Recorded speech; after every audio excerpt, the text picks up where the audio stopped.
Les PCS. Les PCS sont les professions et catégories sociales. L'INSEE a eu l'idée de créer les PCS dans les années 50. Les PCS forment des groupes d'individus en fonction de leurs activités professionnelles. Ce sont donc des groupes socialement homogènes.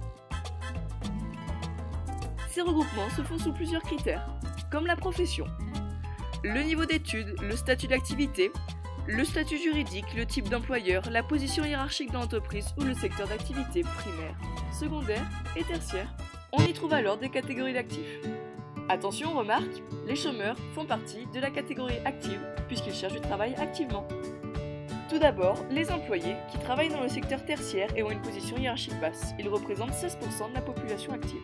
Les ouvriers travaillent dans le secteur secondaire et ont une position hiérarchique basse. Ils représentent 13% de la population active.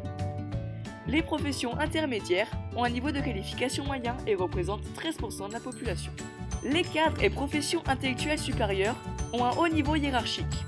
Ils représentent 9% de la population active. D'ailleurs, il faut prendre en compte que les professions libérales, comme les avocats ou les pharmaciens qui peuvent être indépendants, font partie de cette catégorie. Les artisans, commerçants et chefs d'entreprise, eux, représentent 3% de la population active. Enfin, les agriculteurs exploitants représentent seulement 1% de la population active. Les artisans, commerçants et chefs d'entreprise ainsi que les agriculteurs exploitants sont semblables puisque ce sont toutes les deux des catégories indépendantes.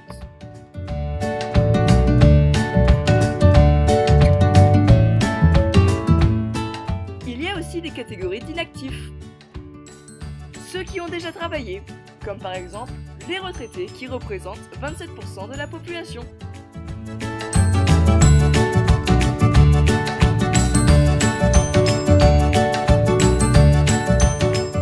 Ainsi que ceux qui n'ont aucune activité professionnelle, comme par exemple les enfants, les étudiants, les lycéens, qui eux représentent 18% de la population.